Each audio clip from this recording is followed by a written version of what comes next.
Hey dental students, welcome back to my channel. I Dr. Yuvraj Goyal welcome you to Dental Verse. I hope आप सब काफी अच्छा कर रहे होंगे। जैसे कि आप सभी को पता है कि हमने प्रीवियस वीडियोस में डेंटल केयर्स के बारे में पढ़ा। आज भी हम उसी टॉपिक को आगे कंटिन्यू करेंगे। लेकिन टॉपिक में आगे जाने से पहले मैं प्रीवियस टॉपिक को हल्का सा रिकैप करूंगा कि हमने अभी तक पढ़ा क्या क्या है। पहले कुछ वीडियोस में हमने देखा डेफिनेशन, डेंटल प्लाक क्या होता है, डेंटल केरीज क्या होती है। उसके बाद हमने इटियोलॉजी, थ्योरीज एंड क्लासिफिकेशन देखी डेंटल केरीज की।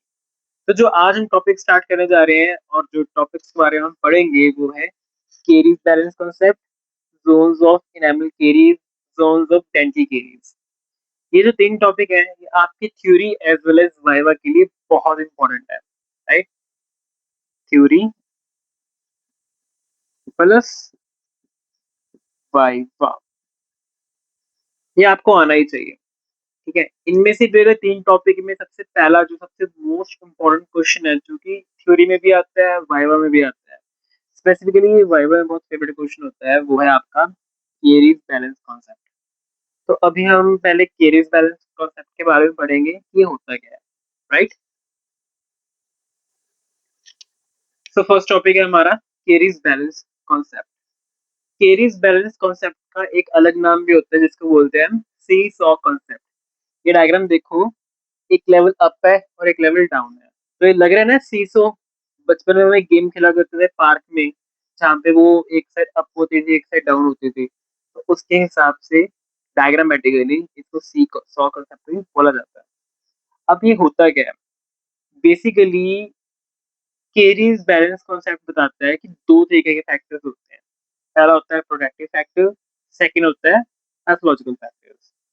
प्रोटेक्टिव फैक्टर्स में क्या क्या आगे, saliva, antimicrobials, fluoride, effective diet. ठीक है, पैथोलॉजिकल फैक्टर्स में क्या क्या आगे, bacteria, absence of saliva and dietary factors, right. अब ये कहता क्या है, बेसिकली इस कॉन्सेप्ट के अकॉर्डिंग दोनों में से कोई एक फैक्टर अगर ज्यादा होगा तो केरीज होगी, अगर दोनों में से कोई एक फैक्टर कम हुआ तो केरीज होगी ही होगी और नहीं भी होगी। ठीक है, let me make it more clear. For example, protective factors है, अगर मान लो प्रोटेक्टिव फैक्टर्स बढ़ जाएं, यानी कि saliva, antimicrobials, fluoride, effective diet, ये बढ़ जाए as compare to pathological factors, right. तो ये क्या करेंगे, प्रोटेक्टिव फैक्टर्स प्रोटेक्ट करेंगे किससे, केरिस से ना। क्योंकि सलाइवा हमने पढ़ा है कि सलाइवा क्या होता है, ये बफरिंग एक्शन करता है, क्लींजिंग एक्शन करता है, राइट। तो ये केरिस को दूर रखेगा। एंटीमाइक्रोबियल्स होगी, फ्लोराइड होगी, एक particular amount of fluoride content अगर हम ले रहे हैं तो हमें केरीज नहीं होगी। और इफेक्टिव डाइट, ऑफ कोर्स आप अच्छा खाना खाओगे तो आपको केरीज नहीं होगी। अगर प्रोटेक्टिव फैक्टर्स आपके पैथोलॉजिकल फैक्टर्स से ज्यादा हो जाए तो हम कहते हैं कि केरीज नहीं होगी। लेकिन अगर पैथोलॉजिकल फैक्टर्स ज्यादा हो जाए, फॉर एग्जांपल बैक्टीरिया का कंसंट्रेशन बढ़ जाए, सलाइवा का लेवल या फिर सलाइवा का जो क्वांटिटी है वो कम हो जाए, फॉर एग्जांपल जीरो स्टोन में आ जाए, यानी कि माउथ ड्राइनेस हो जाए, वहाँ पे सलाइवा है ही नहीं, तो बफरिंग एक्शन नहीं ना होगा। And dietary factors, for example आप काफी सुक्रोज रिच फूड खा रहे हो, है ना, काफी ज्यादा सुक्रोज रिच फूड खा रहे हो, तो उसमें क्या होगा, as we all know sucrose is very prone towards the caries. तो अगर पैथोलॉजिकल फैक्टर्स बढ़ जाएंगे दैट मीन्स ये तीनों फैक्टर्स बढ़ जाएंगे। अगर ये तीनों फैक्टर्स बढ़ गए तो पैथोलॉजिकल फैक्टर्स को, सॉरी, प्रोटेक्टिव फैक्टर्स को क्या करेगा, दबा देगा। और ये अगर फैक्टर्स बढ़ गए तो केरीज हो जाएगी, राइट। सिंपल लाइन नीचे में हमने देखी है कि it is an outcome of interaction of both factors. ठीक है, इन दोनों फैक्टर्स में जैसा इंटरेक्शन होगा ये दोनों फैक्टर्स मिलके ही डिसाइड करेंगे कि क्या केरीज होगी या नहीं होगी। अगर मान लो पैथोलॉजिकल फैक्टर्स ज्यादा है तो केरीज होगी, अगर प्रोटेक्टिव फैक्टर्स है तो केरीज नहीं होगी, राइट। ये इजी था। अब जो हम नेक्स्ट टॉपिक स्टार्ट करने वाले हैं वो है जोन्स ऑफ इनेमल केरीज। तो टॉपिक है zones of enamel caries. Okay, zones basically है क्या, जब इनेमल केरीज लगती है तो जोन है क्या, हमें ये कैसे दिखेगा। ये ऐसा नहीं होता कि आपने पेशेंट के मुंह में देखा कि केरीज लगी है तो आपको वहीं पे जोन विजिबल होने शुरू हो जाएंगे, ऐसा बिल्कुल भी नहीं होता। जब एक दांत को केरीज लगती है और वो इनेमल की लेवल पे होता है अभी, यानी कि अभी उसने डेंटिन एंटर नहीं किया है, ठीक है ना। जब हम इनेमल केरीज को अंडर पोलराइज्ड लाइट देखेंगे तो वहां पे हमें 4 जोन्स देखने को मिलते हैं, ठीक है। ये डायग्राम है। डायग्राम में पहले ये क्या आ गया, पल्प आपका, फिर डेंटिन, फिर इनेमल, ठीक है। वी नो ये पैटर्न होता है। तो जो पहला जोन है वो आपका हो गया सरफेस एनेमल जोन, सेकंड हो गया आपका border of legion, third dark zone and fourth हो गया ट्रांसलूसेंट जोन, ठीक है। अभी आप चारों जोन को आराम से नोट करो, ऑब्जर्व करो। सरफेस जोन में बेसिकली क्या दिख रहा है कि यहाँ पे कोई भी केरिस इफेक्ट नहीं हुए, यानी कि it is least affected, okay. And इसमें सबसे ज्यादा रेजिस्टेंस होगी towards the mineralization and greater fluoride also, यानी कि इस जोन में क्या है, कोई बैक्टीरिया इन्वॉल्वमेंट नहीं है। ये जो पोर्शन है एनिमल का, ये आगे रीमिनरलाइज इजिली करेगा और इसके अंदर फ्लोराइड कॉन्सेंट्रेशन काफी अच्छा है, ठीक है। And it is also less than 5% porous. Of course यहाँ पे अगर डेंटल केरीज नहीं एंटर करी है तो यहाँ पे क्या होगा, लेस देन 5% पोरोसिटी होगी, ठीक है। सेकेंड है आपका बॉडी ऑफ लीजन, राइट। अब बॉडी ऑफ लीजन में आप देख रहे हो तो ये पोर्शन मैंने मार्क किया, this is the body of lesion. Diagram में भी बहुत क्लियर है, it is the largest portion of incipient caries, right. Incipient caries क्या होती थी आपकी, प्राइमरी केरीज। आई होप आपको याद होगा इंसिपिएंट केरीज क्या होती है, जो सबसे पहले केरीज रिकॉर्ड होती है, ठीक है ना। तो बॉडी ऑफ लीजन क्या हो गया आपका, सेकंड जोन हो गया। थर्ड जोन क्या हो गया आपका, डार्क जोन। इसको डार्क जोन क्यों बोला गया है, बिकॉज इसमें से लाइट पास नहीं होती है, ठीक है। माइंड यू इसको याद रखना है, इसको क्यों बोला गया है, क्योंकि ये आगे जाके लाइट को पास नहीं करती है। सिंस यहाँ पे बैक्टीरिया इन्वॉल्वमेंट काफी ज्यादा होता है, इसमें बैक्टीरिया काफी ज्यादा होगा तो यहाँ पे रीमिनरलाइजेशन पॉसिबल नहीं है, ठीक है। और फोर्थ क्या होगा आपका, translucent zone. It is 10 times more porous, ठीक है। अब फोर्थ आपका क्या आ गया, translucent zone 10 times more porous हो गया। And it is not always present. एक बार मैं यहाँ पे लिख देता हूँ ताकि आप नोट कर सके।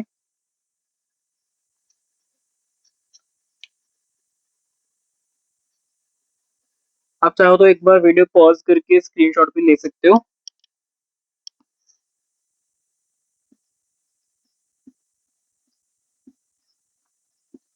Surface zone, right. यहाँ पे फर्स्ट पोर्शन आ गया आपका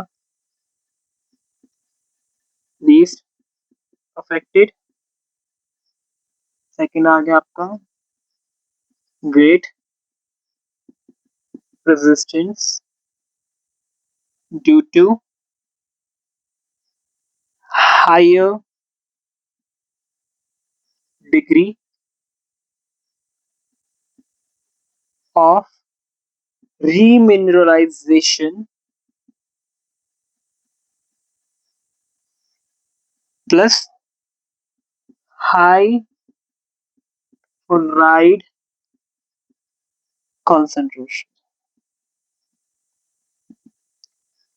ठीक है। And it is less than 5% porous, ठीक है। ग्रेट रेजिस्टेंस का मतलब यहाँ पे क्या है, great resistance towards the caries, ठीक है। दूसरा जोन, दूसरा जोन जो हमारा था वो क्या था, बॉडी ऑफ लीजन।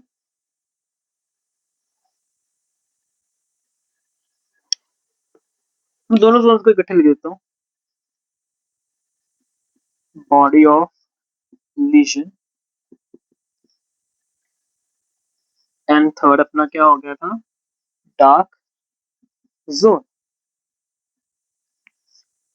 ठीक है। बॉडी ऑफ लीजन क्या हो गया, लार्जेस्ट पोर्शन ऑफ इंसिपिएंट और प्राइमरी केरीज, राइट।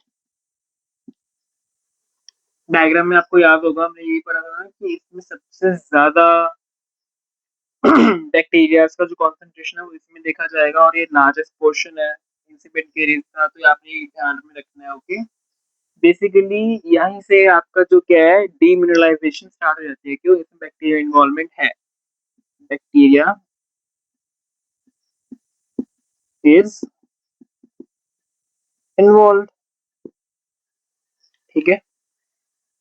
थर्ड क्या आ गया? Dark zone, called so because it does not permit the passage of polarized light। ठीक है, यहाँ से लाइट परमिट नहीं करेगी। डार्क जोन बोला गया है तभी इसको, क्योंकि लाइट परमिट नहीं करता है ये। और इसमें डीमिनरलाइजेशन काफी प्रेवलेंटली देखी जाती है। And fourth zone as we all know क्या हो गया? Translucent zone, 10 times more porous है।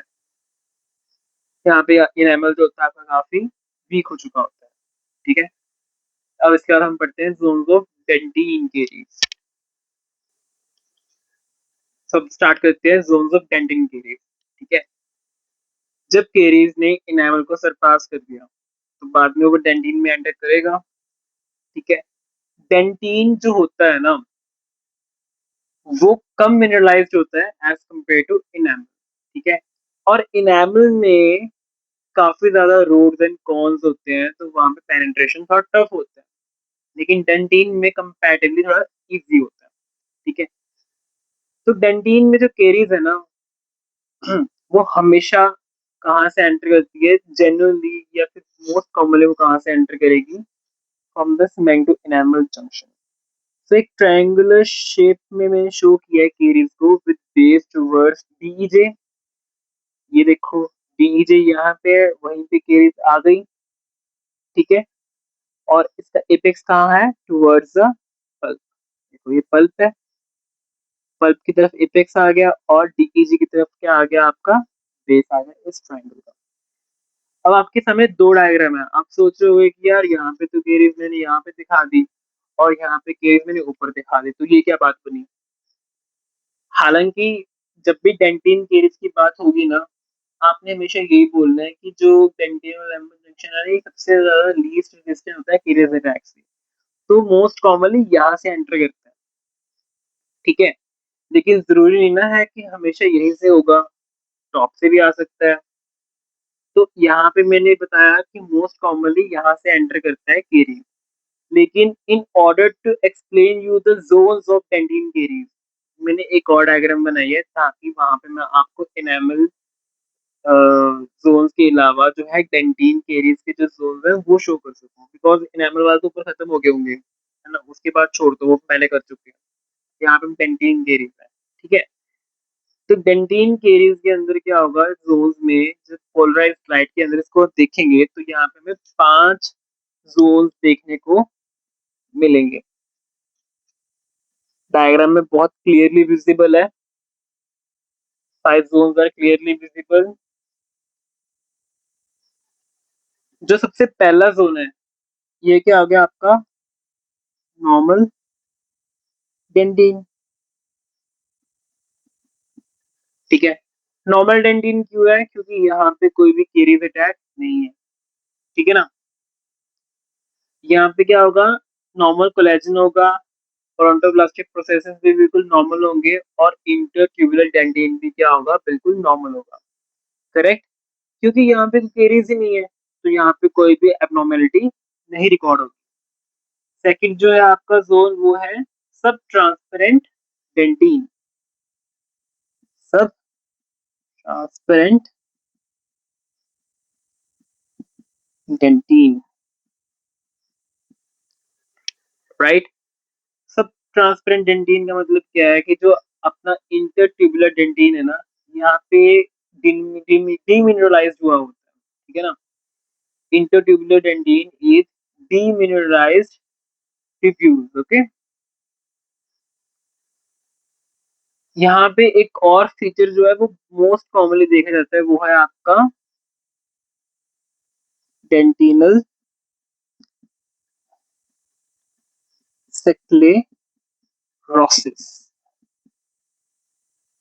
very important question for the viva point of view। Tendinous sclerosis होता है क्या है? It means there is deposition of calcium salt in the dentinal tubules। Very easy.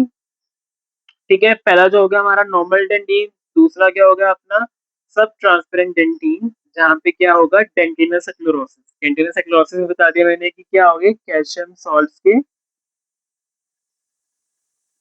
Deposition होगी tubules में, right. जो third अपनी zone है ना वो है ट्रांसपेरेंट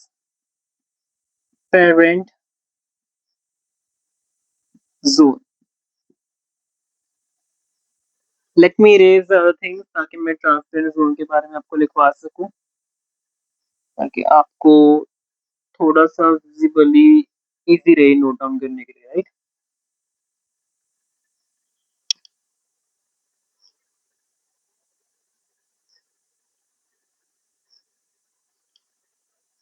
अब यहाँ पे इस ट्रांसपेरेंट डेंटिन में क्या होगा फर्दर डीमिनरलाइजेशन होगी, जिससे क्या हो जाएगा सॉफ्ट डेंटिन हो जाएगा।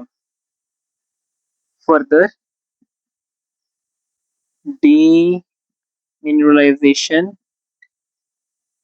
सॉफ्ट डेंटिन, ठीक है, ये याद रखना। ओके, यहाँ पे क्या होगा कि बैक्टीरिया अभी तक कोई है नहीं और कोलेजन क्रॉस लिंकिंग भी अभी इंटैक्ट है। Collagen cross linking intact, no bacteria, ठीक है।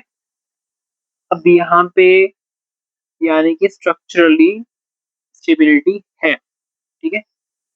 जो फोर्थ जोन है अपनी, फोर्थ जोन है अपनी वो क्या हो गया अपना turbid dentin. Turbid dentin, right. Turbid dentin में क्या होगा आपका वाइडनिंग हो जाएगी और डिस्ट्रक्शन होगा डेंटिनल ट्यूब्यूल्स पे, यहाँ यानी कि यहाँ पे क्या होगा डिस्ट्रक्शन ज्यादा बढ़ गई है, ठीक है ना। यहाँ पे हम लिखेंगे distortion and destruction plus widening of dentinal tubules present with.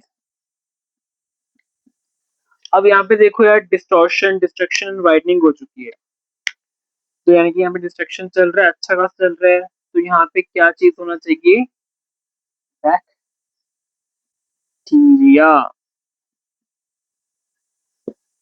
यानी कि जो ये जोन है इसमें डीमिनरलाइजेशन होगी, यानी कि यहाँ पे डिस्ट्रक्शन कंटिन्यू रहेगा, दैट मीन्स यहाँ पे क्या हो रहा है डीमिनरलाइजेशन,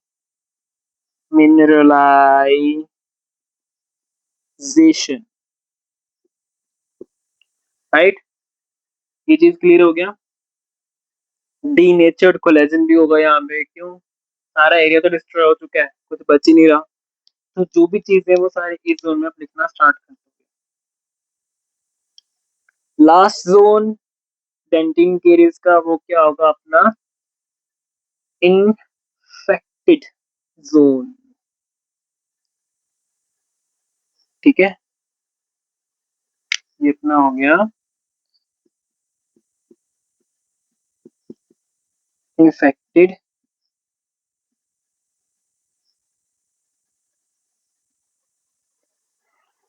डेंटिन।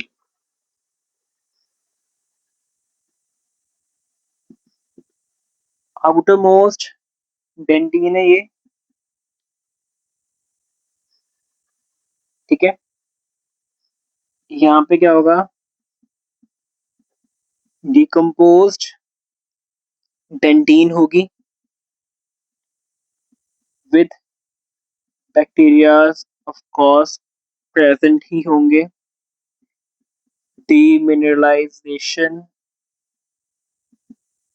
डीमिनरलाइजेशन हो चुकी है यहाँ पे।